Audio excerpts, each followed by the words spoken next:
मित्रों नमस्कार। भारत माता की जय, वंदे मातरम, जय श्री राम। मित्रों मैं दिलीप पांडे, स्वागत है आपका मेरे YouTube चैनल में। मित्रों आज मैं दो प्रमुख विषयों पर आपसे चर्चा करूंगा। जो पहला विषय है वो उत्तर प्रदेश का एक मामला है जहां पे कि मां दुर्गा को गाली देने वाली और भगवान हमारे हिंदू देवी देवताओं पर अभद्र संगीत बनाने वाली एक वामपंथी गायिका पर बहुत सख्त कार्रवाई हुई। एक तो हम चर्चा उसकी करेंगे और दूसरी हम चर्चा करेंगे पाकिस्तान की, जहां पर कि बलूचिस्तान में जाफर एक्सप्रेस पर एक बार फिर से एक बड़ा अटैक हुआ है।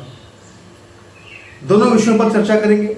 पाकिस्तान के सिलेबस में क्या लिखवाया जा रहा है, ऑपरेशन सिंदूर के बारे में उसकी बात करेंगे। लेकिन शुरुआत सबसे पहले करेंगे हम उत्तर प्रदेश के मिर्जापुर के एक मामले से।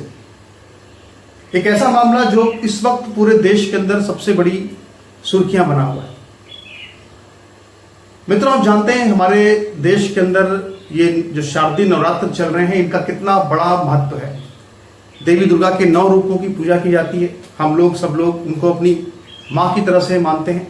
हमारे यहाँ पे शिव शक्ति की उपासना होती है। लेकिन ये जो कुछ वामपंथी हैं और खासकर ये वो वामपंथी जो अपने आप को कहते हैं कि हम अम्बेडकरवादी हैं, जो अपने आप को कहते हैं कि हम तो भीम के समर्थक हैं, और जो कि हम कई बार देखते हैं कि अनुसूचित जाति से आते हैं, अनुसूचित जनजाति से आते हैं, दलित होते हैं। इन लोगों ने एक ठेका ले रखा है, वो ये ले रखा है कि हिंदू देवी देवताओं के ऊपर अभद्र टिप्पणी करो, गाली दो, उनके ऐसे ऐसे वीडियो बनाओ। ऐसे कई वीडियोस हमने अक्सर देखे हैं जहां पर कि जो अंबेडकर हैं उनको दिखाया जा रहा है कि जो दलित हैं वो इस तरह दिखाते हैं कि अंबेडकर जो है वो भगवान राम को मार रहे हैं। कोई बॉक्सिंग चैंपियनशिप करा रहा है भगवान राम अंबेडकर के बीच में और राम को अंबेडकर मार रहे हैं। इस तरह की तमाम तरह की जो चीज़ें हैं वो हम लंबे अरसे से देख रहे हैं इस भारत के अंदर, और कोई कुछ उसके खिलाफ बोलने को तैयार नहीं। ये अखिलेश यादव जो कि महाशक्ति माता पीताम्बरा देवी की पूजा करवाते हैं अपने घर में, बगलामुखी पूजा कराते हैं अपने घर में इसलिए कि माता प्रसन्न हो जाए, वो चुनाव जीत जाए, लेकिन माता का अपमान होता है तो कोई कुछ भी बोलता नहीं। और सबसे बड़े जो दुख की बात है वो ये है कि इस पूरे प्रोसेस को इतना न्यू नॉर्मल कर दिया गया है। यानी इतना गाली दो, इतना गाली दो, इतना गाली दो हिंदू देवी देवताओं को कि वो एक न्यू नॉर्मल बन जाए। अब उत्तर प्रदेश जहाँ पर कि योगी महाराज का राज चल रहा है और वहाँ पे मिर्जापुर के जो इस वक्त एसपी हैं वो सोमेन वर्मा है। वो गायिका मिर्जापुर की ही थी जिसका नाम है सरोज सरगम, और उसका जो पति जिसका नाम राम मिलन बिंद है।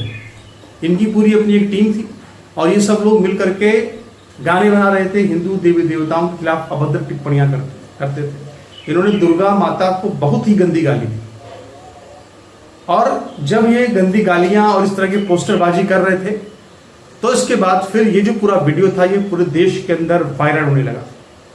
19 सितंबर की घटना है। 19 सितंबर को ये गाना लॉन्च किया था, अपने यूट्यूब चैनल पे अपलोड किया था सरोज सरगम ने, और उसके बाद से ही लगातार ये, अब सोचिए जैसे कि हम लोग नवरात्र मनाते हैं, 9 दिन की पूजा करते हैं, तो इन लोगों ने उस 9 दिन में देवी दुर्गा को गाली देने के लिए उपक्रम किया और पूरी अपनी योजना बनाई, और इस तरह से उन्होंने एक संगीत गीत लॉन्च किया जिसमें कि माता दुर्गा को अभद्र टिप्पणियां की जा रही थी।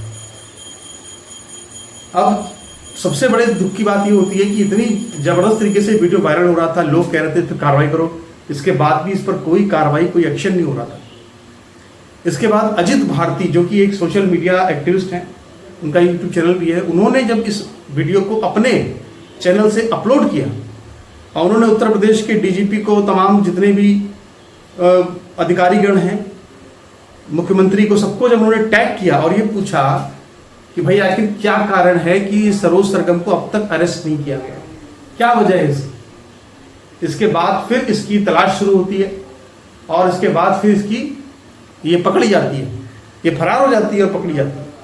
इसके पति राम मिलन बिंद और इसका जो सरोज सरगम है, दोनों को गिरफ्तार कर लिया गया और इन दोनों, ये जो वामपंथी है, खासकर ये जो वामपंथी, क्या कहूँ इसे मैं, ये जो वामपंथी महिला है, इन दोनों की जो है अब अच्छे से सर जो जेल में जब उसकी पूजा पाठ होगी इनकी अच्छी से, तो इनको समझ में आएगा कि आखिर किसी के खिलाफ इस तरह का अभद्र मजाक करने का मतलब क्या होता है। अगर कोई तथ्यों पर बात करे तो उसका जवाब दिया जा सकता है, मगर तथ्यों पर कोई बात नहीं, सिर्फ गाली गलौज, गाली गुप्ता। तो मैं ये कहूँगा यूपी सरकार से, योगी आदित्यनाथ सरकार से, कि ऐसे लोगों के खिलाफ एक स्वतः संज्ञान लेकर के पुलिस कार्रवाई करे। हम लोग तो प्रयास करते ही हैं, हम लोग तो दिखाते ही हैं आगे जो भी इस तरह करता है, लेकिन हम ही चाहते हैं कि इस सब चीज़ों के खिलाफ में स्वतः संज्ञान लेकर के इस पर एक्शन। एक तो ये बड़ी घटना है। दूसरा जो बड़ा मामला मित्र है वो पाकिस्तान से इस वक्त आ रहा है। पाकिस्तान के अंदर जो बलूचिस्तान प्रांत है, वहाँ का जो मुस्तंग जो प्रांत है, मस्तुंग नाम है, मस्तुंग जो वहाँ का जिला है बलूचिस्तान प्रांत के अंदर, उस मस्तुंग जिले के अंदर से होकर के जाफर एक्सप्रेस ट्रेन जाती है। और वही मस्तुंग जिले से जब वो गुजर रही थी जाफर एक्सप्रेस, उसी वक्त जो है उस जाफर एक्सप्रेस पर एक हमला हुआ, वहाँ पे एक बम धमाका हुआ, जिससे कि 6 बोगियाँ उसकी जो थी वो पटरी से उतर गई।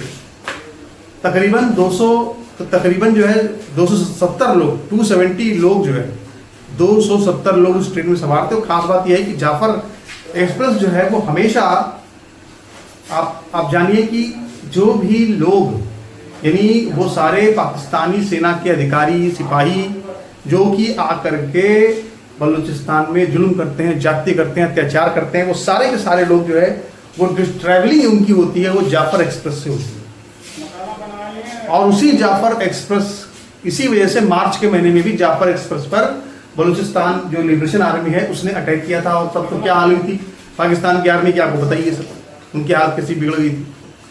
इस बार जो बड़ी घटना, हालांकि इसमें 10 लोग घायल हुए हैं, मरा तो कोई भी नहीं है, पर मैं इसको इसलिए बड़ी घटना मान रहा हूँ कि बलूचिस्तान कितना अशांत है कि वो जाफर एक्सप्रेस, जहाँ पर कि मार्च के महीने में भी एक बार हमला हुआ था, और उसको पूरी ट्रेन को हाईजैक कर लिया गया था, उसी जाफर एक्सप्रेस पर 3-4 महीने बाद दोबारा फिर से हमला हो गया।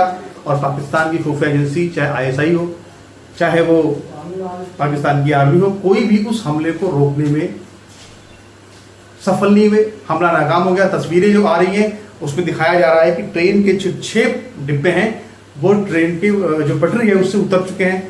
तो आप समझ सकते हैं कि ये हमला कितना बड़ा था। तो अब यहाँ पे एक बात और भी है कि वैसे तो पाकिस्तान अपने आप की बड़ी तारीफ करता है। देखिए, अभी एक ऐसा मुल्क है जो कि लगातार पिट रहा है, उसकी हमेशा पिटाई होती रहती है। कभी तालिबान उसको पीट के जाता है, कभी उसको बलूच पीट के जाते हैं, कभी उसको पठान पीटते हैं, कभी उसको बलूच पीटते हैं। ये उसकी हालत है। आप जानते हैं पाकिस्तान आर्मी क्या है। लेकिन इसके बाद भी जो पाकिस्तान की आर्मी है वो अपनी जो फील्ड मार्शल है, जो खुद को कहता है हम फील्ड मार्शल है, दरअसल वो फील्ड मार्शल है, आसिम मुनीर, उसने अपने जो है बहादुरी के किस्से छपवाए हैं। ऑपरेशन सिंदूर जो चलाया था भारत में, और बाकायदा अपने पूरे पाठ्य पुस्तक में, सिलेबस में पाकिस्तान की जो सरकार है उसने छपवाया है कि जो 2025 में जंग हुई भारत और पाकिस्तान के, और उस युद्ध में पाकिस्तान का अपर हैंड था और पाकिस्तान ने भारत के 4 राफेल जेट गिरा दिए। ये सपने में ही जीते रहते हैं और अपने जनता को भी सपने ही दिखाते रहते हैं। हालांकि मैंने आपको बताया था अपने चैनल से कि इस बात की एक संभावना जताई थी मैंने कि हमारा एक राफेल विमान, जो मैंने आपसे पहले भी कहा था, हालांकि अब तक इसमें कोई पुष्टि नहीं हुई है। संकेत भले ही किया गया है हमारी आर्मी की तरफ से कुछ, और बाद में कुछ आया भी नहीं।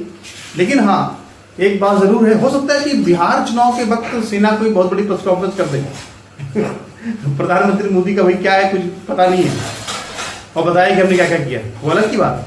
लेकिन अभी तक जो है वो एक संकेत जरूर है, पर ये पुष्टि है। और हमने भी आपसे ये बात कही थी अपने सूत्रों से कि इस बात की जरूर एक बात कही जा रही थी कि कोई एक हमारा राफेल जेट जो है, जो कि पाकिस्तान ने नहीं मारा बल्कि उसको कोई खराबी आ गई, उस खराबी की वजह से वो क्षतिग्रस्त हो गया, ऐसा भी कुछ सुनने में आया था।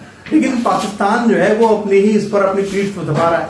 और उसके बाद पाकिस्तान का जो हाल किया गया वो किसी से छुपा नहीं, आप जानते हैं किस तरह पाकिस्तान को पीटा गया। युद्ध के मैदान में।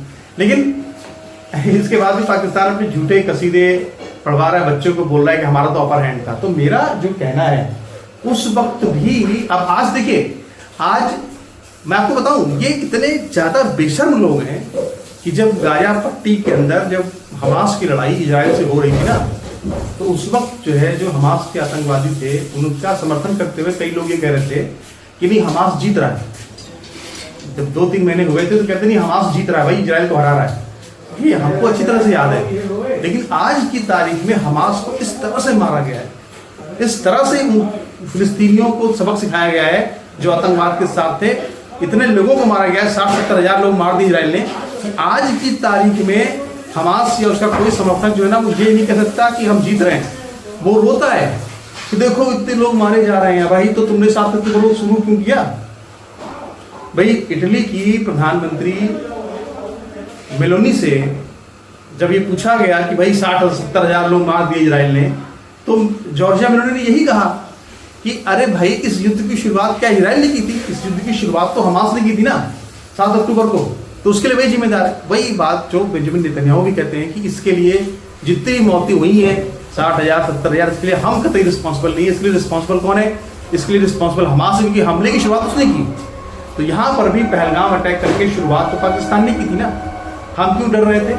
या हम क्या कहें आपसे, अब हम युद्ध आगे बढ़ाने से क्यों डर रहे थे? या हम युद्ध से पीछे क्यों हट गए? हमें हटने की कोई जरूरत नहीं थी। हम अपनी इकोनॉमी को संभालते हुए भी युद्ध लड़ सकते थे, और हमें लड़ना पड़ेगा युद्ध। अब युद्ध से बच नहीं सकते। आखिर तो भगवान कृष्ण ने भी कहा ना अर्जुन से कि हे पार्थ लड़ो, संघर्ष करो, युद्ध करो, हमें करना पड़ेगा। नमस्कार, धन्यवाद।